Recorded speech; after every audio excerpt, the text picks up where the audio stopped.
한낮에 볕이 안채 마루 끝까지 들이우고 있을 무렵 신부인은 오랜만에 손님을 맞이할 준비로 분주하게 움직였습니다.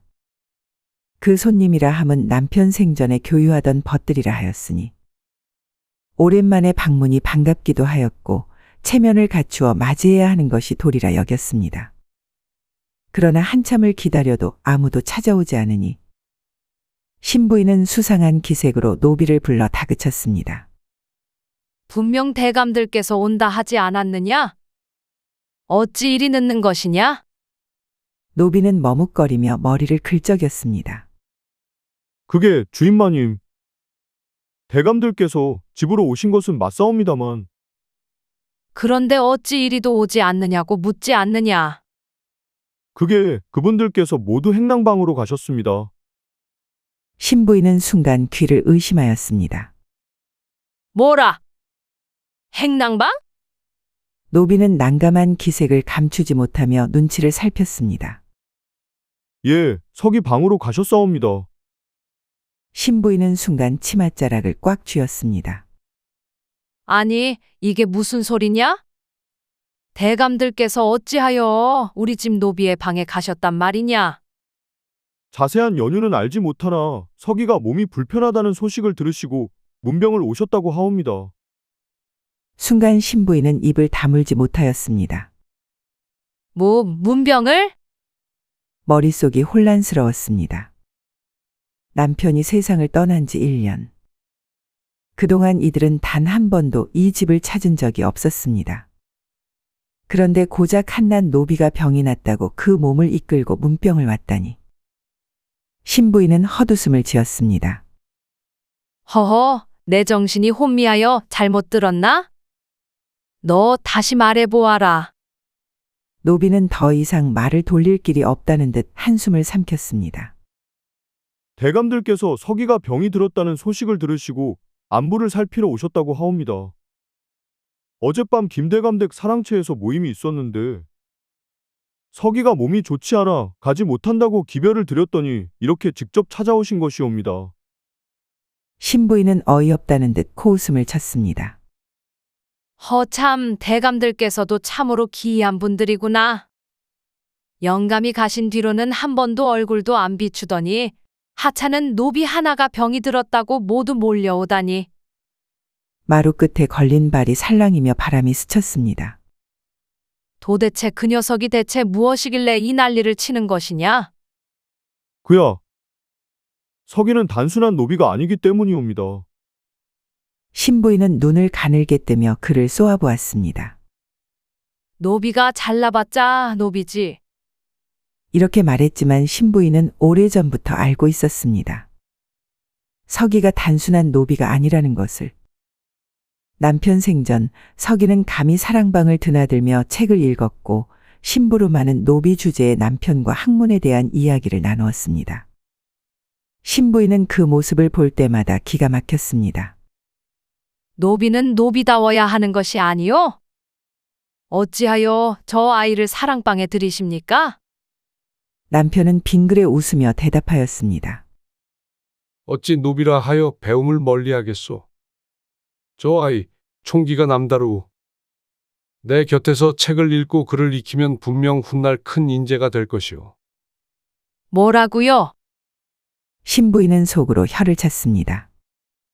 그렇다고 해도 노비는 노비였습니다. 그런데 남편이 세상을 떠나면서 남긴 유언이란 것이 서기를 우리 아들의 글공부 스승으로 삼으시오. 그 순간부터 신부인의 속이 뒤집혔죠. 신부인은 기왓장처럼 딱딱하게 굳은 표정으로 마루에 앉아 있었습니다. 곁에 서 있던 노비가 조심스레 입을 열었습니다. 주인마님, 속상해하실 것 없습니다. 그 녀석 그저 운이 좋아 책을 좀 본 것뿐이지요. 신부인은 코웃음을 쳤습니다. 운이 좋다고?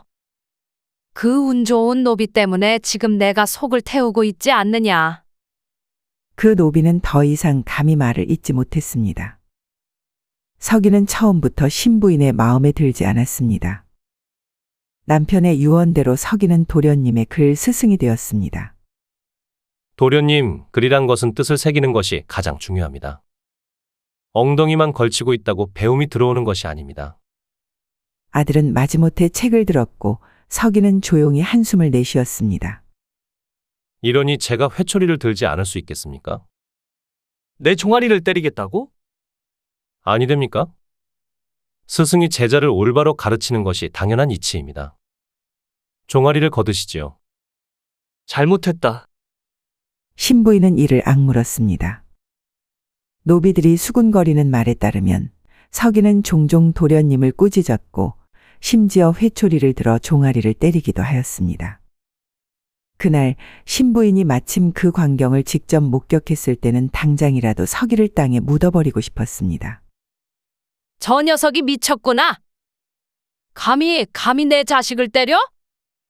그날 신부인은 집안의 노비들을 불러 서기를 멍석말이 벌에 처하게 하였습니다.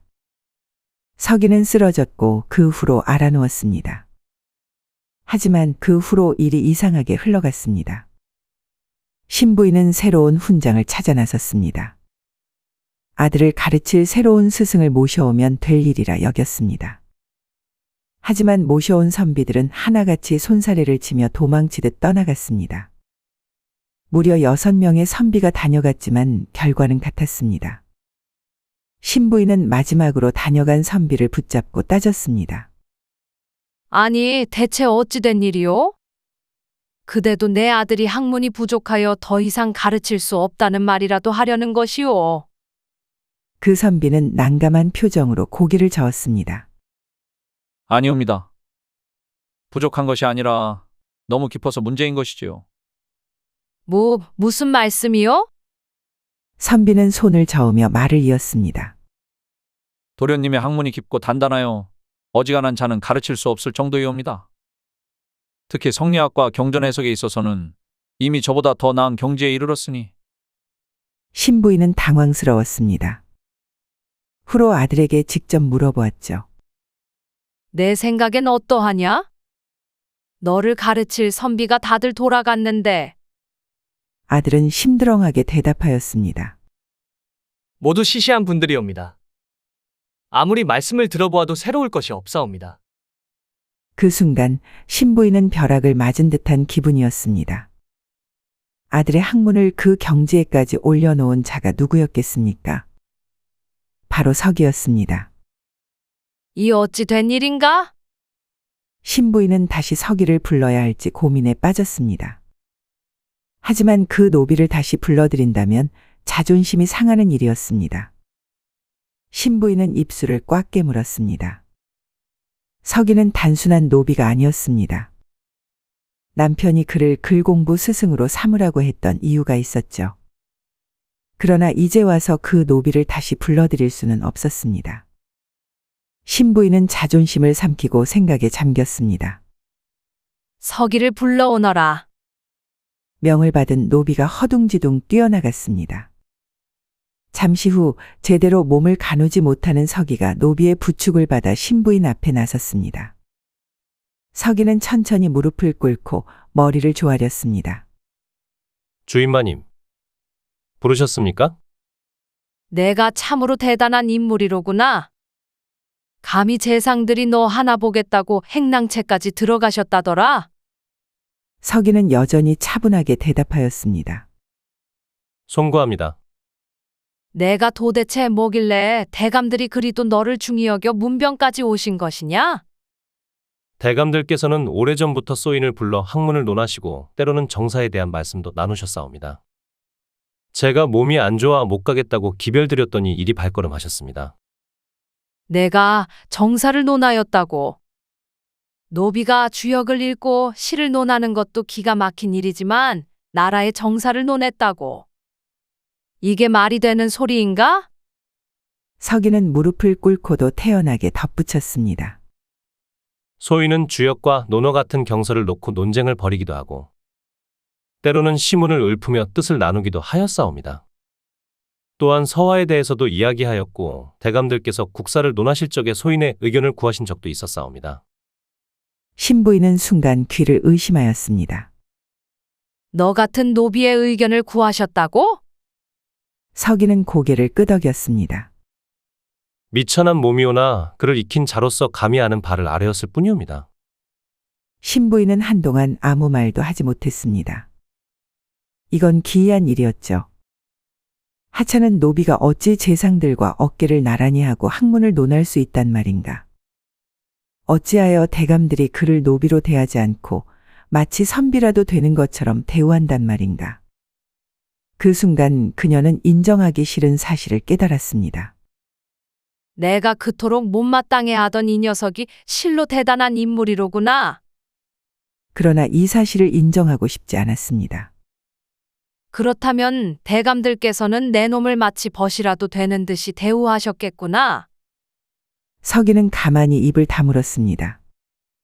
그러나 그의 표정은 부정하지 않는 듯했습니다. 내가 도대체 무엇이길래 감히 대감들과 같은 자리에 앉아 나라 일을 논한단 말이냐?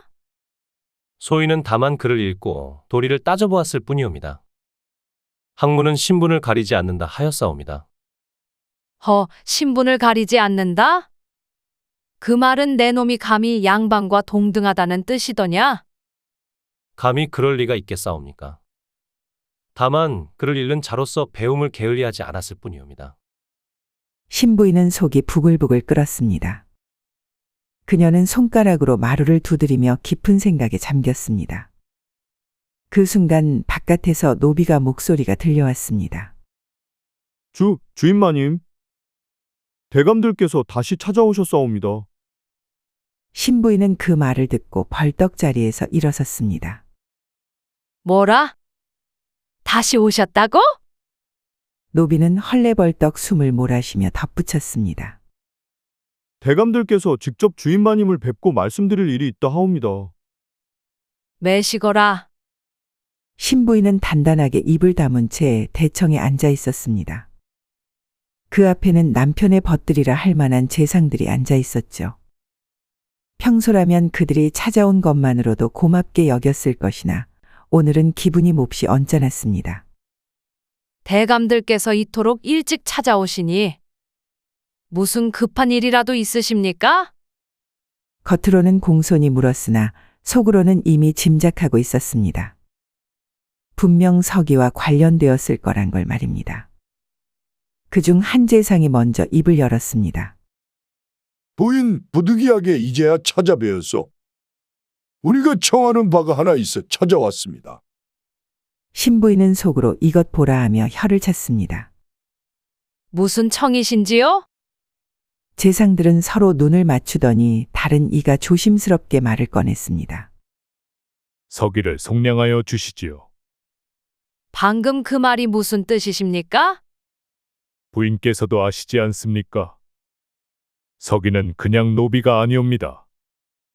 그의 학문이 이미 웬만한 선비보다 뛰어난 것을. 그러한 자를 노비로 두는 것은 온당치 않사옵니다. 신부인은 쓴웃음을 지었습니다. 허면 대감들께서 우리 집 노비 하나를 위하여 직접 나서셨단 말씀이십니까? 그렇습니다. 그를 계속 노비로 두는 것은 대개 체면이 서지 않을 일이오. 체면이라 하셨습니까? 신부인은 눈을 가늘게 뜨며 재상들을 쳐다보았습니다. 불편이라. 그 녀석을 속량하지 않는 것이 내가 불편해서가 아니라 대감들께서 불편하신 것이 아니옵니까? 부인 그렇게 노여워 마시지요. 우리도 결코 무례를 범하려는 것은 아니옵니다. 다만 그를 계속 노비로 두는 것이 가문의 위신에 좋을 리 없으니 우리가 속량전을 내어드리겠다는 뜻이옵니다. 대감들께서 내 집 노비를 놓아주는 대가로 속량전을 내겠다고 하시니 이거야말로 웃지 못할 일이로군요. 그리 생각하지 마시고 필요 없사옵니다. 속량전 따위 받을 생각 없사옵니다. 서기는 내가 내키면 그때 내 손으로 속량할 것이니 대감들께서는 괜한 걱정을 거두시옵소서. 재상들은 잠시 서로를 바라보더니 마침내 미소를 띠고 고개를 끄덕였습니다. 부인께서 그렇게까지 결심하셨다니 다행입니다. 신부인은 여전히 언짢은 기색이었지만 대감들이 만족스러운 표정을 짓는 것을 보고 더 이상 말을 잇지 않았습니다. 그러면 우리는 이만 물러가겠습니다. 부디 현명한 결정을 내려주신 것 후회하지 않으실 것입니다. 그렇게 재상들은 차례로 일어나 떠났습니다. 신부인은 그들의 뒷모습을 보며 한숨을 내쉬었습니다. 재상들이 떠난 뒤에도 신부인은 사랑채에 앉아 생각에 잠겼습니다. 이제 겨우 20살. 분명 그녀의 집안 노비였던 아이가 어느새 그토록 학문이 깊어져 재상들이 직접 나서 속량을 청하는 지경에 이르렀다니. 도대체 언제 어떻게 그토록 학문을 익혔단 말인가. 신부인은 노비를 불렀습니다. 서기를 불러오너라. 잠시 후 서기가 다시 나타났습니다. 제대로 걷지 못하는 모습이 안쓰러웠지만 신부인은 그런 감정을 내색하지 않았습니다. 주인마님 부르셨사옵니까? 대감들이 너를 속량하라고 하더구나. 내가 노비로 남아있는 것이 온당치 않다며 속량전을 내겠다고까지 하셨다. 서기는 아무런 말도 하지 않았습니다. 나는 하나만 묻고 싶구나. 서기는 고개를 들어 신부인을 바라보았죠. 어찌 내가 그토록 학문이 깊어졌느냐? 도대체 너는 언제 어디서 그리 많은 것을 배운 것이냐? 서기는 무릎을 꿇은 채 한참 동안 입을 떼지 않았습니다. 어찌하여 그리 뜸을 들이느냐? 말해보아라. 너는 언제 어디서 그토록 깊은 학문을 쌓았느냐? 서기는 천천히 숨을 들이쉬고는 차분한 목소리로 입을 열었습니다.